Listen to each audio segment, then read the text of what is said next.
Welcome to the Sea Breeze Scent Podcast, episode number 5, titled Orris. Today, we are undertaking an in-depth, really luxurious deep dive into our source material on Orris. Our mission, essentially, is to dissect these comprehensive notebooks we've got covering, well, everything. The history, the botany, the pretty challenging production, and, the high-stakes commerce of what is arguably the most aristocratic ingredient in perfumery, and certainly the most expensive natural one. When we think about Orris, we're immediately hit with this paradox, isn't it? It's a real mystery, kind of rooted in delayed gratification. You picture the flower, the iris, elegant, tall, the sort of delicate velvety petals, often purple or maybe pale blue. And your first thought is, okay, the scent must be right there, like with a rose or jasmine just waiting to be captured. But here's the twist, the really startling part. The flower itself, it's almost odorless. The real treasure, the thing we're after, is hidden. It's deep underground in those, fleshy, kind of paunchy subterranean stems, the rhizomes, and that fragrance, this incredibly complex, delicate, powdery, green, woody aroma. It takes years of patient, slow transformation to coax it out. And that patience, it's not just, a nice story. Yeah. It's fundamentally why it costs so much. We're talking about an unparalleled commitment of time and resource. Like you said, Orris is the most expensive natural ingredient used in perfumery today. Its aura, its texture, it's totally dependent on that staggering timeline. And just to be really clear about what we're actually looking at here, Orris comes from the dried rhizomes, which, people often mistakenly call roots of two main species of iris. Which species are those, primarily? Mostly Iris pallida, which you might know as sweet iris or Dalmatian iris, and also Iris germanica, the German iris. They're kind of the workhorses for the industry, but their journey is anything but quick. And the most incredible part of this whole transformation, reading through the sources, is what that rhizome smells like when it's first dug up. It's just completely unremarkable, isn't it? Absolutely. Yeah, when they're freshly harvested and dried, the rhizomes are, pretty much odorless. Or, like the sources sometimes say, with a bit of almost culinary irreverence, they smell barely different from a fresh potato. A potato. Exactly.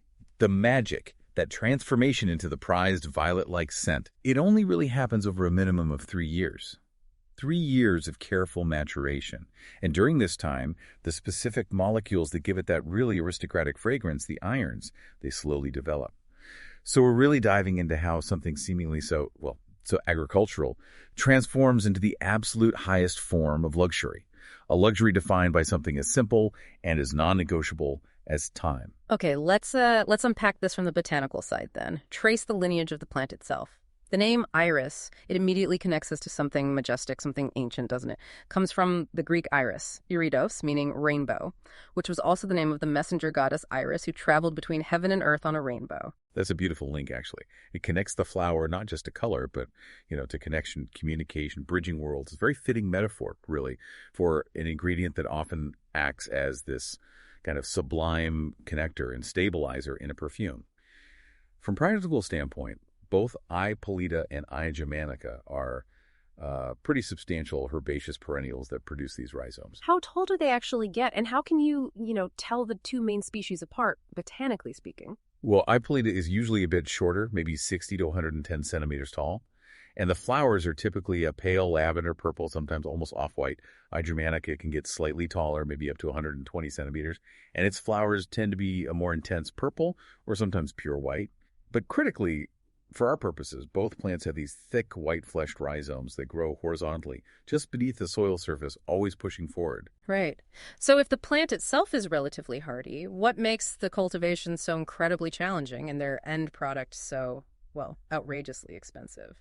It seems to come down to two big things: the very specific terroir, the land, and even more crucially, that staggering timeline we keep mentioning. The agricultural demands are really stringent, mostly because the rhizome is just so prone to rotting. These irises, they need light, stony, very well-drained soil. They absolutely thrive on slopes, ideally at an altitude between about 300 and 500 meters. Why that altitude specifically? It's important for drainage, mainly, and also light exposure. They actively hate too much humidity and cold. Those are the main things that cause the rhizomes to decay. The sources are really specific here. They warn that heavy clayey soils, that's the worst possible environment. You get rhizomes that are basically worthless because they just hold too much moisture. Wow. So that inherent risk in farming itself, that immediately leads us to the financial commitment, doesn't it? Which sounds completely unique in perfumery. It is. It's the longest crop cycle in the entire industry. bar none. The whole process takes anywhere from 4 to 7 years. That's from putting a new plant division in the ground to actually having the final extracted absolute in hand. Just think about that for a second. A farmer plants a crop today, and they might not see any return on that investment for nearly half a decade. That's incredible. It really is. And that includes 2 to 3 years just for the plant to grow big enough to harvest productively. Plus another 2 to 4 years, and 4 years is often cited as the ideal, the sweet spot, just for the harvested rhizomes to mature in storage. They have to harden and develop those crucial compounds. That kind of delayed payout. It's an enormous financial risk, isn't it? It requires incredible long-term faith from the producers. So what exactly is happening chemically during those years of waiting? The reward, of course, is the development of the irons. Exactly. The key components that define that classic scent are mainly alpha iron and gamma iron. They give that characteristic warm, woody, violet profile. But here's the thing. Those irons aren't really present in significant amounts in the fresh rhizome. Instead, the fresh rhizome contains these large 31-carbon triterpenoids called cychlorotyls. The aging process is essentially a slow, controlled, enzymatic and oxidative conversion. Time and exposure to air causes these cychlorotyls to break down and oxidize into the much smaller, highly aromatic irons.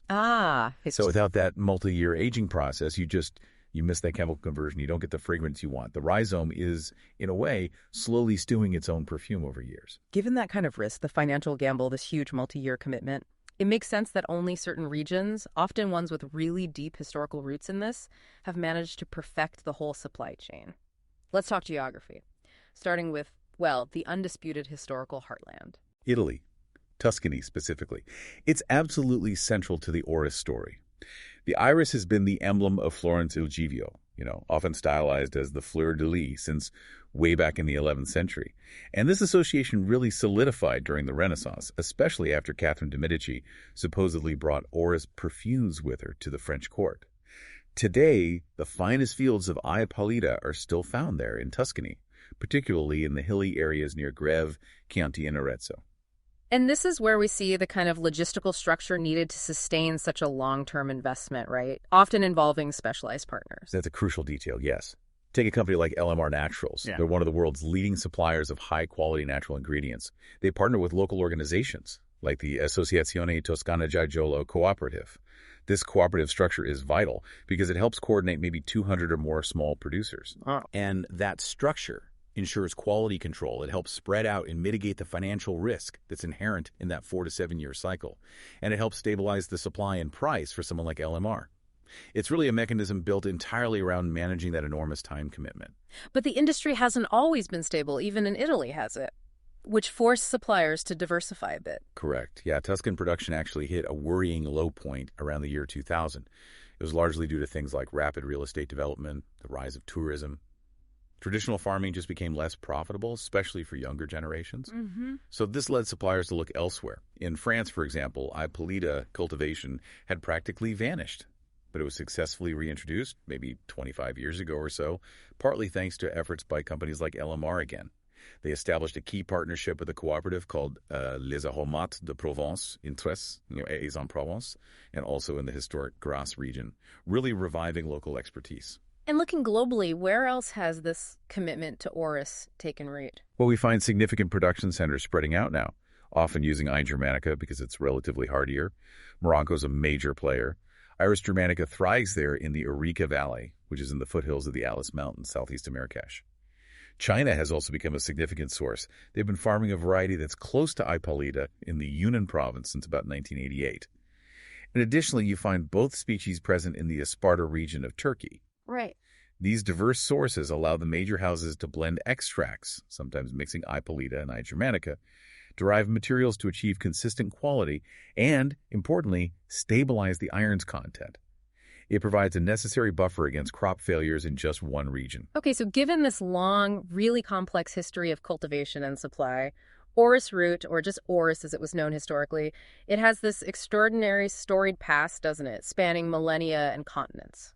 It really does. It's so expensive now, we almost solely associate it with high-end luxury fragrance. Yeah. But it's easy to forget it was initially seen as much more of a multi-purpose product. Right, not just for perfume. Indeed. Ancient civilizations valued it highly. The ancient Egyptians, for instance, used the root extensively for what they believed were curative and purifying properties. Then, moving into the medieval period, apothecaries integrated it into their pharmacopoeia. They used it as a potent vomitive and expectorant. Wow. And this wasn't just folk medicine. The chemical properties of the fresh root do have these effects, although obviously today we'd mainly use it for its scent.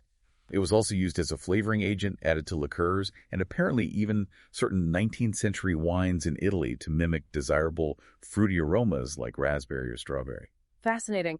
And its path back towards perfumery seems directly linked to pre-revolutionary France and that whole elaborate culture of the court. Absolutely crucial. Yeah, in the 18th century, powdered orris was a non-negotiable ingredient in those famous violet powders. They were used for hair, for wigs, for general cosmetics. And because the key fragrance molecules, the irons, smell like violet, and the medium itself was a cosmetic powder, the adjective powdery became intrinsically linked to the orris scent profile. The very vocabulary of perfumery was shaped by how it was used in things like rice powder. Let's circle back to that Florentine story for a moment because it really highlights how industrial demand can actually shift traditional agriculture. Historically, the best quality was associated with Iris fiorentina, right? A white flowering variant of I. germanica. Perfumers were quite explicit about this preference. Simon Barby, way back in 1699, wrote that those of Florence are best. That historical preference was definitely strong for centuries. But then the Industrial Revolution and the rising demand for consistent, large-scale fragrance materials in the mid-19th century, that drove a key shift, I. fiorentina rhizomes. They were just less productive in terms of oil yield. I see. Perfumers discovered they could get a higher essential oil yield and an odor profile that was perhaps even more intensely violet-like from Iris pallida. This botanical replacement happened gradually over time. And today, I. pallida is often and somewhat confusingly sold under misleading commercial names like Florentine Orrises or Livorno Orrises, named after the region or the port. Right. But biologically, it's distinct from that old revered I. fiorentina. Commerce essentially redefined history in that case. That sense of beauty and nobility, it clearly extends far beyond the perfumer's lab. It seems woven into the fabric of art and literature across so many different cultures. Oh, absolutely. The visual elegance of the iris flower has been an enduring muse. In Western Christian iconography, for example, the iris took on this really powerful symbolic role, often linked to purity, resurrection. It frequently appears instead of or alongside the traditional white lily. Yeah, you see this connection in Renaissance works. Albrecht Dürer used the blue iris to symbolize the Virgin Mary's sorrow and her purity. Leonardo da Vinci featured an iris blossoming by water in the first version of his Virgin of the Rocks. It provides this subtle, naturalistic nod to the sacred. But the interpretation is totally different in Asian contexts, isn't it? Completely different, which just speaks to its universal appeal, I think. In Japan, irises carry really potent symbolism related to rebirth, fertility, even virility.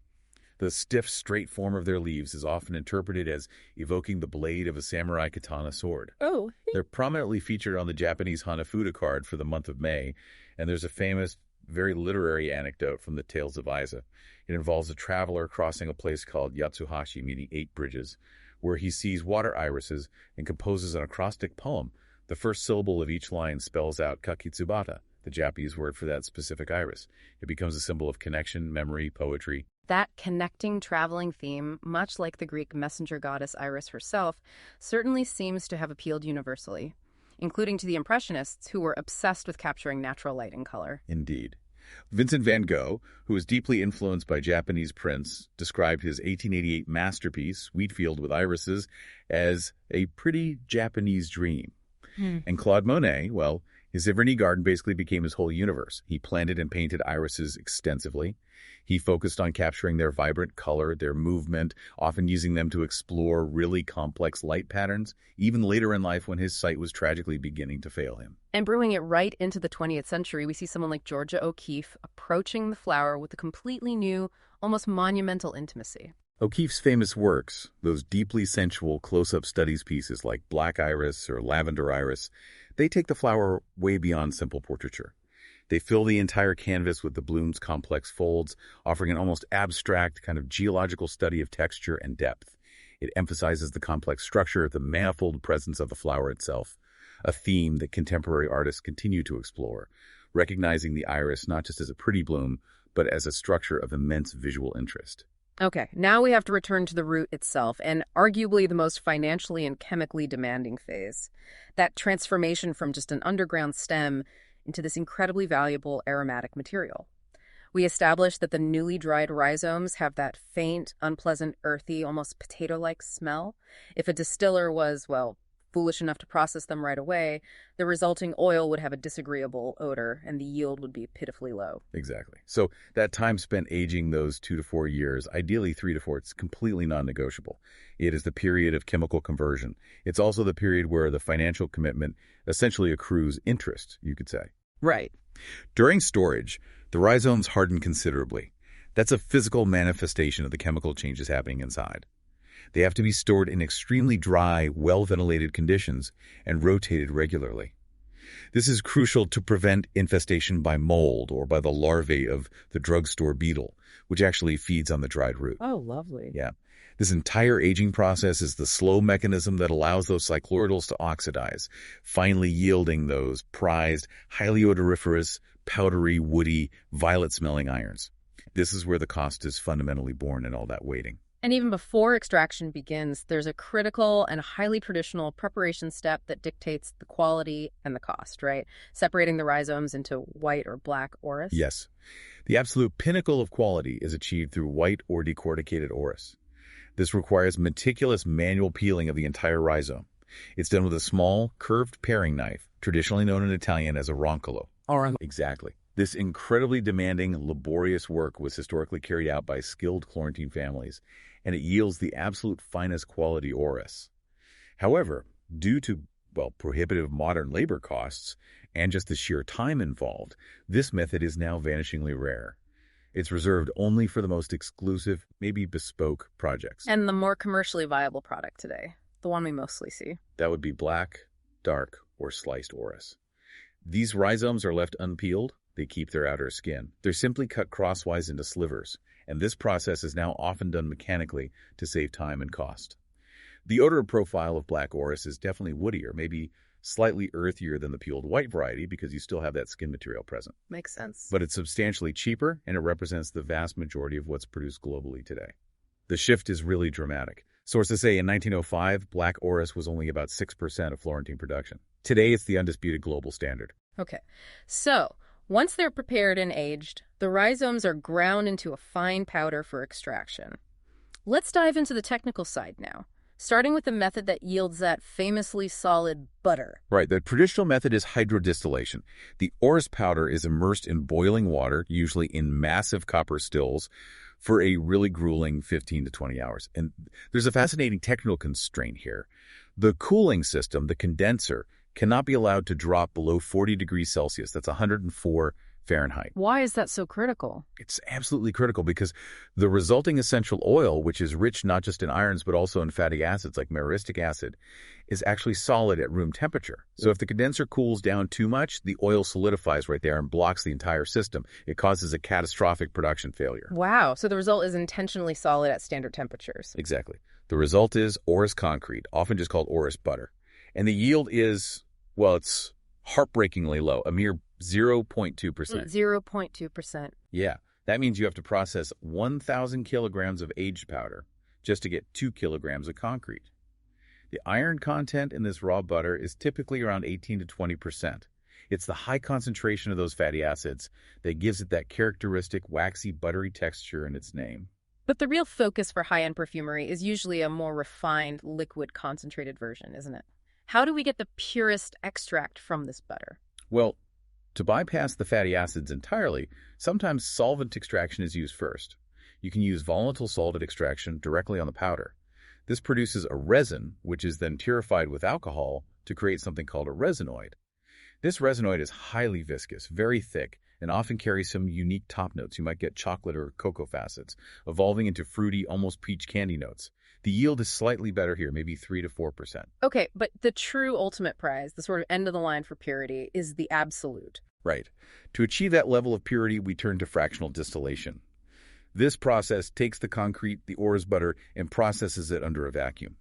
The goal here is really surgical, to isolate only the fractions that are rich in irons, meticulously stripping out the less volatile, waxy compounds and all those heavy fatty acids. The result is the final product, the magnificent Orris Absolute. This is the highest concentration and purity possible, with an iron content consistently over 60%. The numbers here, especially that final yield, they're truly astronomical. They really underscore the luxury status we talked about. They are staggering. The final yield for Orris Absolute is only about 0.04%. 0.04%. Yes. Just think about the scale. Yeah. You need 10,000 kilograms of dried, aged rhizome powder to yield a mere 4 kilograms of the Absolute. This completely explains the financial reality we started with. The labor, the years of holding inventory, and the associated costs, the incredibly low yield, it all just accumulates. Let's put that cost into sharp focus again. Okay. A single kilogram of the intermediate product, the Orris Concrete, runs today somewhere between, say, $10,000 and $13,000 US. But if you move up to the Orris Absolute, that 60% plus iron content purity, you're looking at an eye-watering $66,000 to $85,000 per kilogram. Wow. This makes Orris literally more expensive than gold, ounce for ounce, in many markets. And this immense investment ensures that it's only ever used in minute, sometimes almost homeopathic quantities, really, in the most high-end exclusive compositions. Its effect is often meant to be felt as texture rather than shouted as a main note. So moving into how it's actually used, the signature scent profile of Orris is definitely one of perfumery's most complex and nuanced. While powdery remains that descriptive anchor largely because of its historical use in rice powders and cosmetics, the full depth of the natural material is far, far richer. It's often classified as like a floral woody note, but it seems to exist in a space all its own, doesn't it? It really does. Natural Orris is just elegance personified. The aroma has notes that span the whole spectrum. There's a definitive violet flower quality, yes, but it's intertwined with this woody dryness, a green freshness, a distinctive buttery or waxy richness, and often these subtle, delicate facets of fruity raspberry, deep cocoa, and even a hint of fine aged leather. Its primary function in a perfume is quite unique. It rarely works as a dominant top note. Instead, it lends this extraordinary allure, incredible texture, and a sort of soft, lingering patina to the entire composition. It's like the texture of nobility. When we talk about how perfumers apply this textural elegance, we absolutely have to look at some of the historical masterpieces. Guerlain's L'Heure Bleue, created way back in 1912, that's arguably the textbook example, isn't it? Oh, that fragrance is an olfactory poem. L'Heure Bleue uses natural Orris to provide this sublime, velvety, powdery base. It's meant to symbolize that quiet, reflective calm of the moment just after sunset, the blue hour.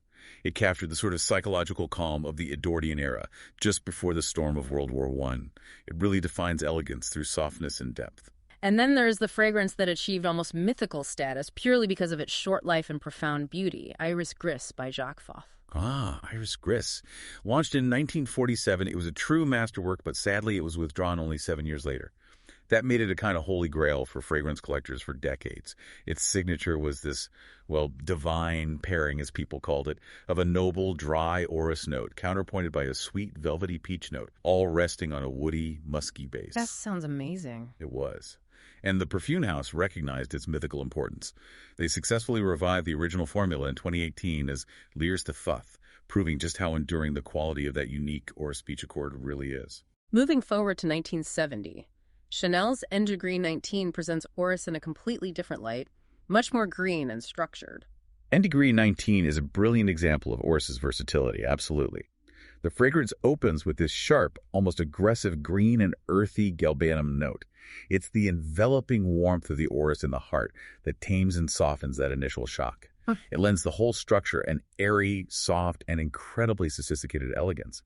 It acts as a perfect mediator, really, between that harsh green top and the woody base.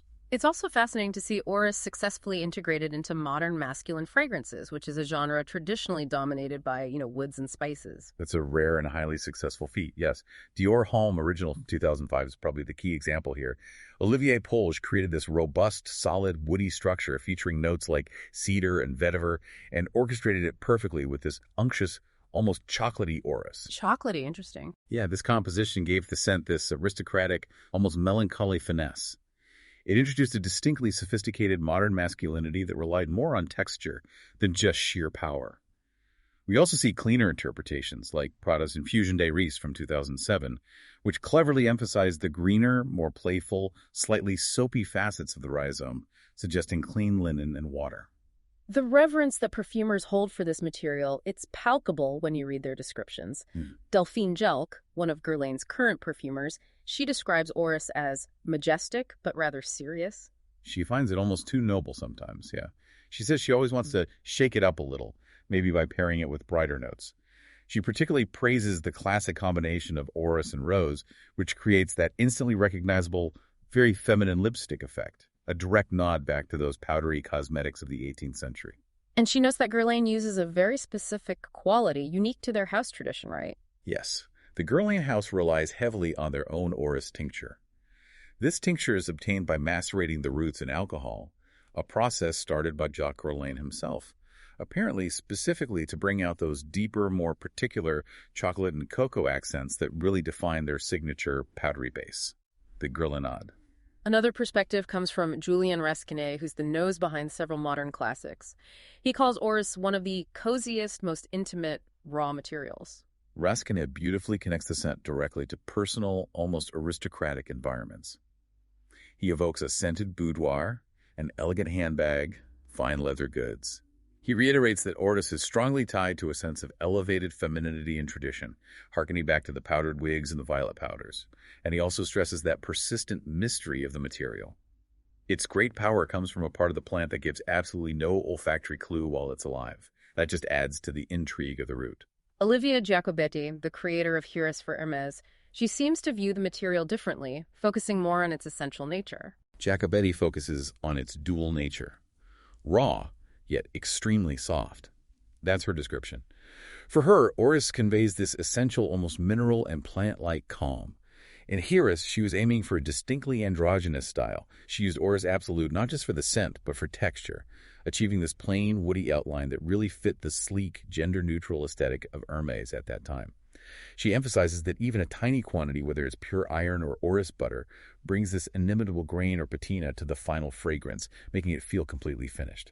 So for listeners who might be interested in the practical mechanics of fragrance creation, how do perfumers try to mimic that orris effect, that specific texture, without necessarily having to purchase the incredibly expensive natural absolute every time? Well, it's a masterful technique in the lab, really, relying on recombining the key facets you find in the natural material. They'll combine irons, which can be isolated naturally, or they can be synthesized with other notes that mirror orris's structure. This almost always involves using ionones or methyl ionones to deliver that primary violet feel. Those are then combined with heavy woody notes, maybe some leather notes. Yeah. To mimic the subtle fruity complexity, they might add just a touch of raspberry ketone.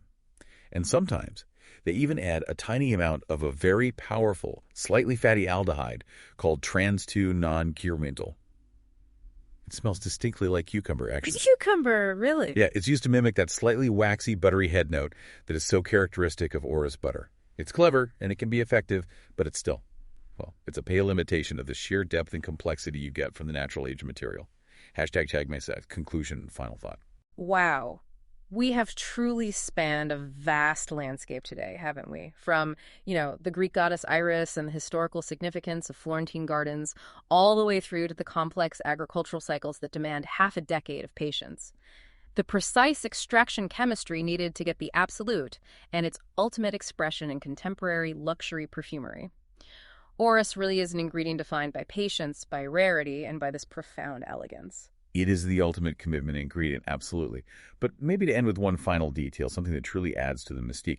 Orris Absolute possesses this unique characteristic when you wear it on the skin that kind of defies typical scent curves. Oh. How so? Well, most perfumes, they start strong and then they slowly fade over time.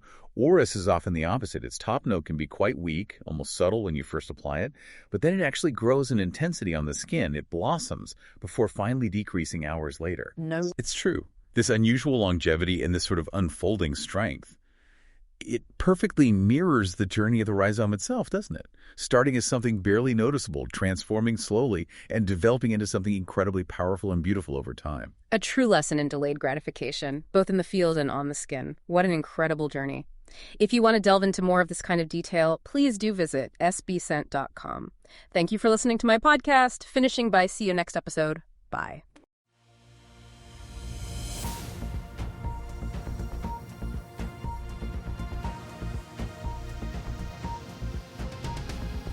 Artlist.io